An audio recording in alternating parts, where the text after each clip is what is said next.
오늘은 우리가 예전 성경에는 뽕나무라고 되어 있습니다. 실제로 이름은 돌무화과 나무.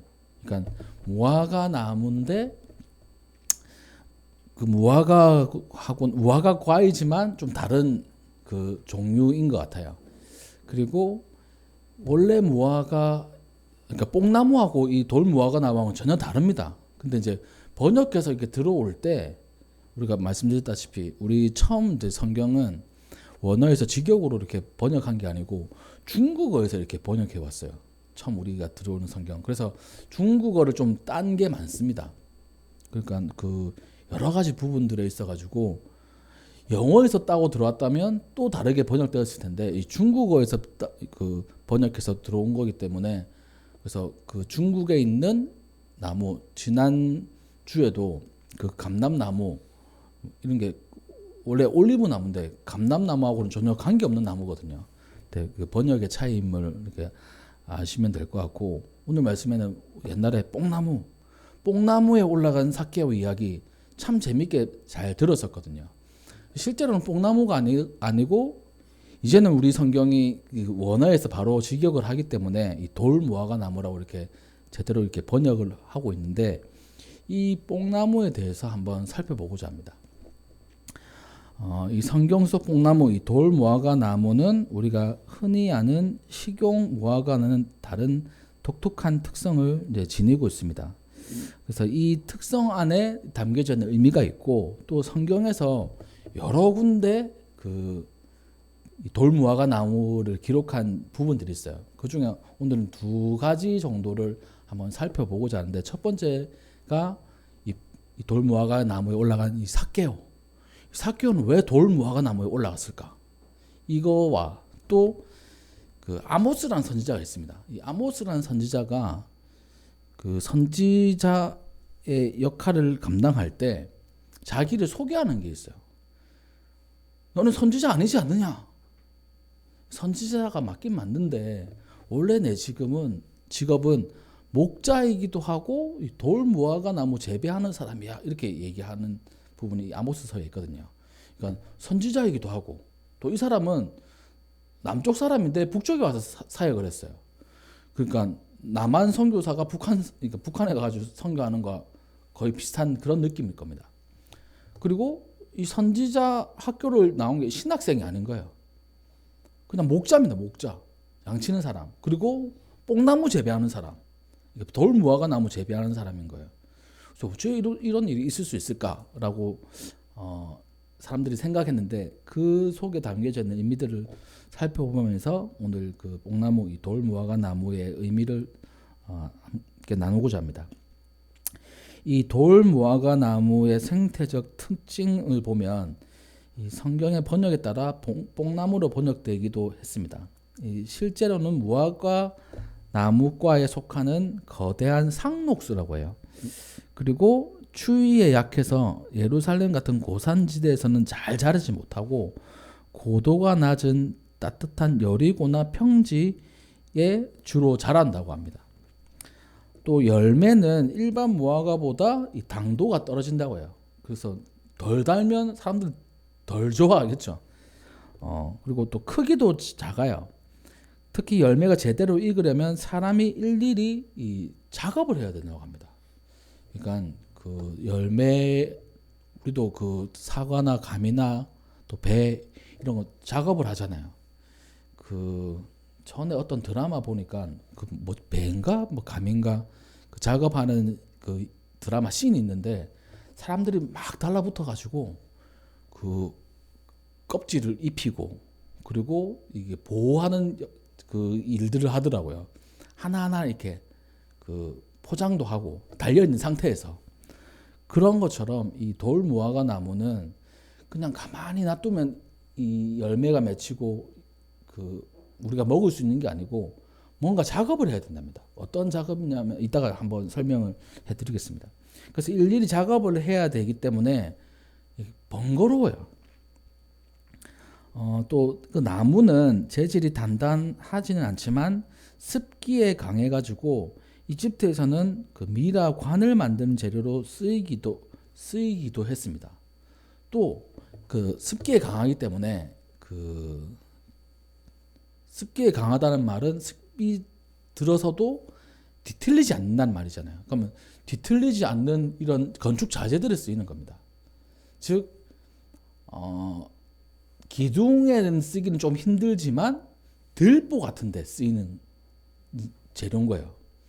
예수님께서 네 눈에 그 티, 남의 눈에 티 그거 책망하지 말고 네 눈에 들보나 빼라 이렇게 말씀하시잖아요. 그 들보가 이 뽕나무로 되게 이제 만들어진다고 합니다. 그런 그 특징들을 가지고 있고, 그래서 이 첫 번째로 이 뽕나무, 이 돌무화과 나무가 담겨져 있는 이 삭개오 이야기를 한번 살펴볼 텐데, 이 여리고라는 곳에 예수님께서 이제 지나가시게 됐습니다. 근데 거기에 삭개오라고 이름하는 세리장이 있었어요. 그러니까 그냥 세리도 아니고 세리장입니다.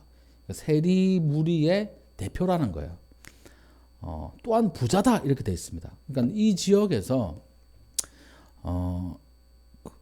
내노라는 사람인 겁니다. 어떻게 보면.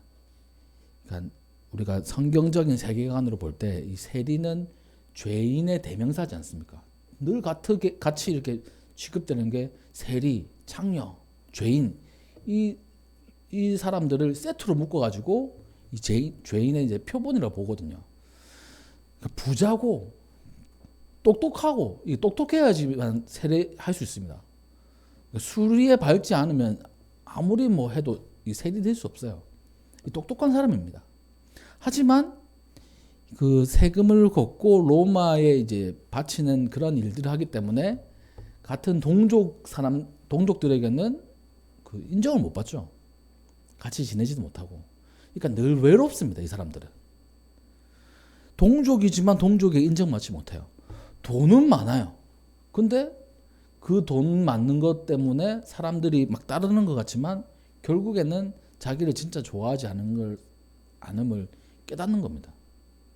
그러니까 외로운 거예요. 친구들도 많은 것 같지만 없어요. 그래서 우리 친구에 대한 우리 성도님들의 생각들도 많이 그 정립을 하고 계실 거잖아요. 저는 친구가 많은 거 이렇게 막 그렇게 막 달갑지 않습니다. 이게 좋다고 생각하지 않아요. 우리 첫째 아이는 친구가 많으면 좋다고 생각하더라고요.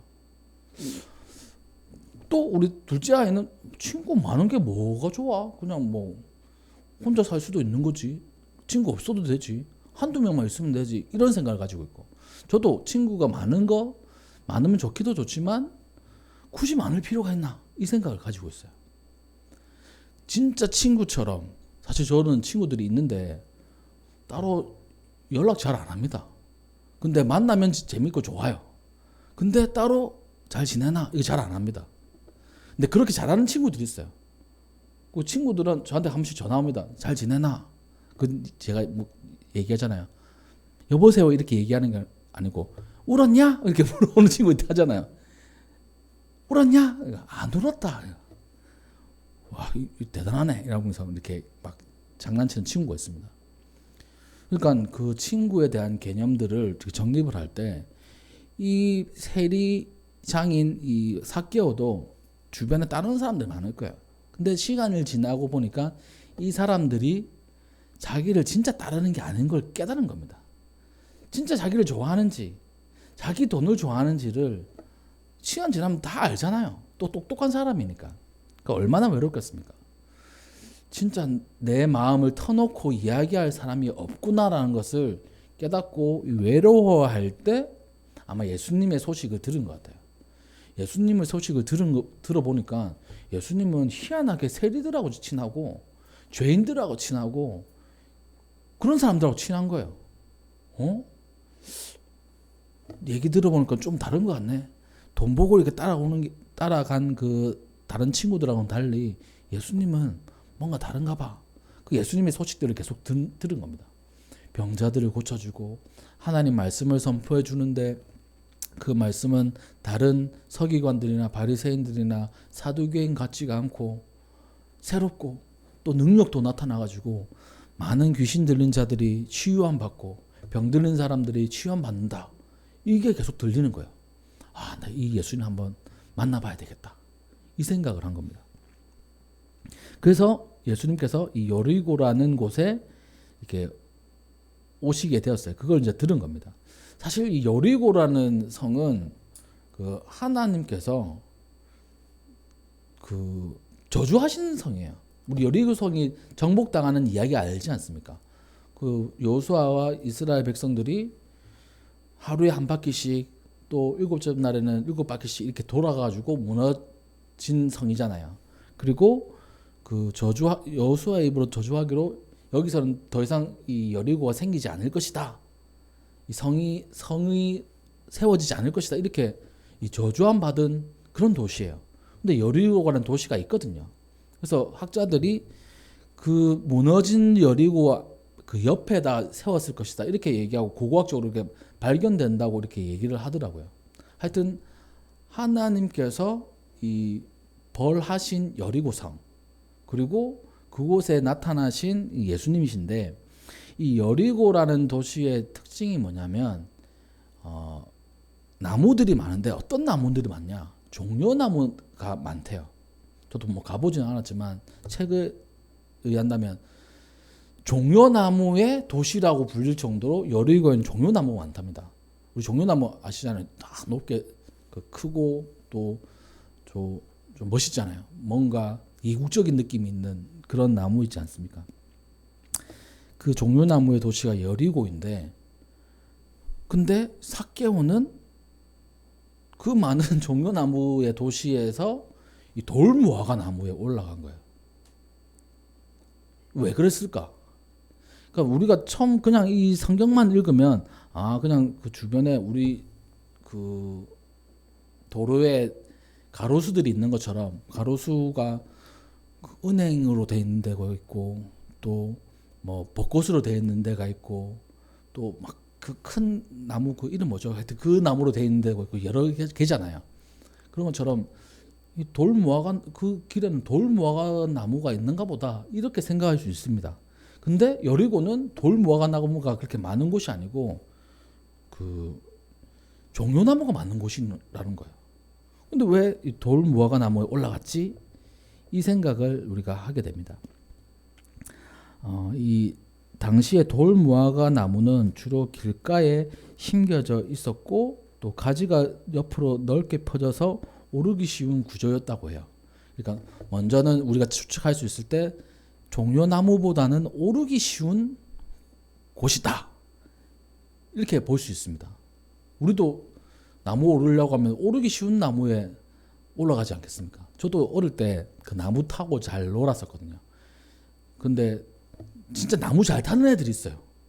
진짜 높이까지 올라갑니다. 겁도 없이. 저는 이제 좀 겁이 좀 있어가지고 높이까지는 못 올라가겠더라고요. 그리고 그 나무를 탈 때 하여튼 조심조심합니다. 올라가는 걸 어떻게 올라가더라도 내려올 때 엄청 겁나요. 막 그런 경우들이 있습니다.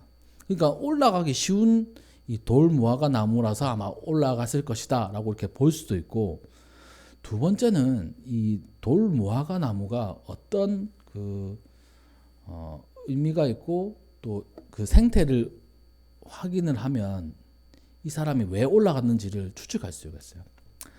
이 돌무화과 나무 그 열매는 원래 무화과보다 당도가 좀 떨어진다고 말씀을 드렸습니다. 그리고 열매도 작아요. 근데 열매를 먹게 하기 위해서는 일일이 그 나무에 어떤 사람들이 올라가 가지고 이 구멍을 내야 된답니다. 이렇게 톡톡톡 구멍을. 그 열매가 여러 개 있지 않습니까? 거기 계속 구멍을 내는 거예요. 그러면 그 구멍을 내려고 사람들이 올라가 가지고 작업을 해요. 그래서 누가 멀리서 사람들이 볼 때 나무에 누가 사람이 올라가 있다. 그러면 저 나무는 돌무화과 나무이고 저 사람은 돌무화과 열매를 잘 맺게 하기 위해서 작업을 하는 사람이구나. 모든 사람은 그렇게 추측한다는 거예요. 그러니까 삭개오도 똑똑한 사람이다 하지 않았습니까? 종려나무에 올라가면 사람들이 다 쳐다보겠지. 내가 돌무화과 나무에 올라가면 사람들이 그냥 지나치면서 돌무화과 나무 작업하는 사람이구나 라고 생각할 수 있지 않을까? 그렇게 해서 돌 무화과 나무에 올라갔다고 생각하는 거예요. 그렇게 이제 그렇게 생각하는 학자들이 있더라고요. 대부분의 나무가 종려나무인데 돌 무화과 나무에 올라간 이유는 거기에 올라가서 작업하는 사람들이 있기 때문입니다. 그래서 부끄러움을 무릅쓰고 최대한 자기가 덜 부끄럽게 예수님을 보고 싶었던 그 삭개오의 마음이 있는 거예요. 또 이 돌 무화과 나무는 무화과보다 맛이 없으니까 사람들이 덜 찾습니다. 즉 그 말은 뭡니까? 그 서민들 중에 서민들만 먹는 거예요. 그것이 흔하기도 흔하고 사람들이 안 찾으니까 생각보다 많이 있을 거 아닙니까? 돈은 없고 과일을 먹고 싶을 때 이 돌 무화과 나무를 먹는 거예요. 그러니까 최저 계층들만 그 돌 무화과 나무의 열매를 먹는 겁니다. 그리고 그 돌 무화과 나무를 열매를 먹기 위해서 작업하는 사람들도 최저 계층인 거예요. 그 사람들이 작업도 하고 먹기도 하고 하는 겁니다. 즉, 이 돌 무화과 나무의 첫 번째 의미가 뭐냐면 가장 낮은 사람들이라는 의미가 담겨져 있어요. 참 인간에게는 계급이라는 게 있을 수 없죠, 사실. 근데 지금 이 시대 때 계급 사회가 아님에도 불구하고 다들 은연중에 계급 사회임을 다들 느끼고 있습니다. 갑과 을이 그러니까 존재하잖아요. 그리고 이 세상 우리 이 세계 안에도 실제적으로 이 계급이 있는 나라들도 있고요. 우리나라도 계급 사회가 아니라고 하지만 이 계급 사회의 모습으로 우리 사회를 바라보는 사람들 엄청 많습니다. 드라마나 영화에 보면 그 계급 사회로 이렇게 그 세상을 봐요. 특별히 그 감독님이 이름이 생각 안 나는데 그분의 영화 보면 다 계급 사회예요, 계급 사회. 그래가지고 하여튼 그런 네, 막 기생충이나 이런 또 있잖아요. 하여튼 다 계급 사회로 보는 겁니다. 그러니까 그분의 이 생각 속에는 우리나라가 저기 계급 사회가 아니지만 그분 눈에는 다 계급으로 이렇게 보여지는 거예요. 실제로 진짜 그렇습니다. 계급이 있어요.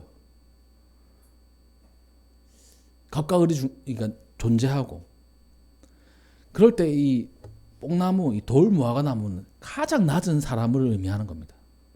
즉 삭개오가 이 돌 무화과 나무에 올라간 그 이유가 그냥 표면적으로는 자기가 그나마 좀 덜 부끄러운 곳이 돌 무화과 나무이기 때문에 올라간 이유도 있지만 영적인 의미는 예수님을 만나고 예수님을 체험하기 위해서는 자기가 가장 낮아져야 된다는 거예요. 돈 많고 부자입니다. 떵떵거리면서 살 수 있는 사람이 삭개오예요. 물론 인정하지 않는 사람들이 대부분이지만, 근데 자기 스스로가 돌 무화과 나무에 올라가면서 그 영적인 의미를 우리가 바라본다면 가장 낮아져야 예수님을 영접할 수 있다는 거예요. 물론 의미는 영적인 의미는 이렇습니다. 그리고 또 한 가지 더는 뭐냐면 예수님을 만나기 위해서는 올라간다는 의미가 있어요. 나무에 올라가잖아요. 모세가 시내산에 올라가듯이 이 올라간다는 것은 하나님을 만나는 그런 우리의 행동의 모습입니다. 왜냐하면 올라간다는 의미가 하나님은 눈에 보이시지 않지만 높은 곳에 계신다고 생각하거든요. 신은 높은 곳에 있다고 생각합니다. 모든 이 세상의 종교의 신전들은 다 높은 곳에 있어요. 신들은 다 높이 있다고 생각하기 때문에. 그래서 하나님 만난다, 예수님 만난다는 것은 올라가는 우리의 행동이 필요한 겁니다. 그게 이 돌 무화과 나무에 올라간 이 삭개오를 통해서 이렇게 나타나는 거고요. 그렇다면 여기서 이제 두 가지를 말씀드렸는데, 첫 번째, 우리가 예수님을 만나고 그 예수님을 체험하기 위해서는 우리가 낮아질 대로 낮아져야 됩니다. 엄청나게 낮아져야 돼요. 밑바닥까지. 그리고 우리가 하나님을 만나기 위해서는 올라가는 수고로움이 있어야 됩니다. 실제로 이거에 이제 반박을 할 수 있습니다. 하나님께서 우리가 있는 대로 찾아오시는 거 아닙니까? 그것도 맞아요. 근데 우리가 진짜 하나님을 찾기 위해서 나아간다는 그런 의미가 우리의 수고가 뭐냐면 올라간다는 의미인 거예요.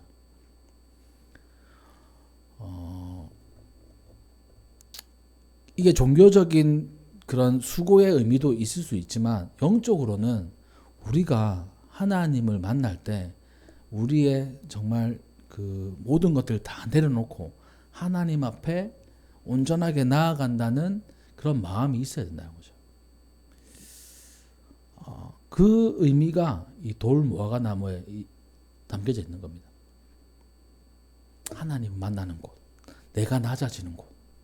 그래서 이번 한 주간 동안 이 돌 무화과 나무를 생각하실 때 어떻게 생긴 거 모르시죠? 그러니까 인터넷에 한번 돌 무화과 나무 검색해 보시면 유튜브에 그 구글이나 이런 데 사진이 있습니다. 이렇게 생겼구나 보시고 이번 한 주 이 돌 무화과 나무를 생각하시면서 내가 낮아질 대로 낮아져야 되는구나. 내가 교만하면 하나님을 예수님을 만날 수가 없구나. 이 생각을 해야 돼요. 그리고 하나님을 체험하기 위해서는 예수님을 만나기 위해서는 우리가 오르는 그런 우리의 노력과 수고가 필요합니다. 또 이 오른다는 것은 두 번째 의미로 이 기도의 의미가 있어요. 그러니까 그 성막에 향을 피우거든요. 이 향의 연기가 올라가지 않습니까? 이거 올라라고 또 히브리어로 올라라고 하기도 합니다. 이 향기가 올라가면서 하나님께서 그걸 받으시는 거예요. 이게 영적인 의미로 하나님께 올려드리는 기도를 의미하거든요. 그러니까 오른다는 거는 기도를 의미하는 겁니다. 야곱이 그 베델에서 꿈을 꿀 때 사닥다리로 천사들이 오르락 내리락 하는 거 이게 그 꿈을 꿨거든요. 천사가 사닥다리를 타고 올라갔을 때는 그 천사들이 이 성도님들의 사람들의 기도를 가지고 올라간 겁니다. 그리고 내려올 때는 응답을 가지고 내려오는 거예요. 그게 사닥다리 꿈의 의미거든요. 그러니까 하나님께 나아가는 사람들은 기도할 때 그 올라간다는 의미가 하나님께 기도한다는 의미입니다.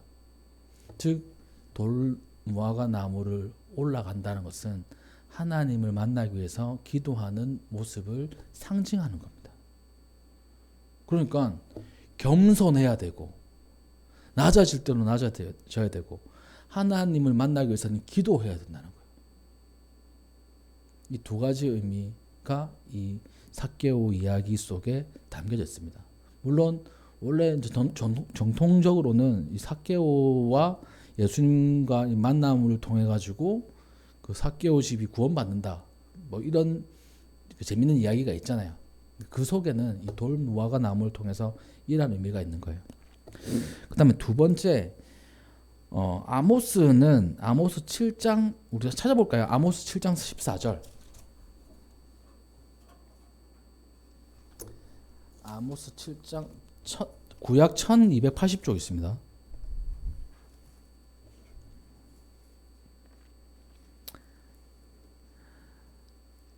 구약 1280쪽 아모스 7장 14절.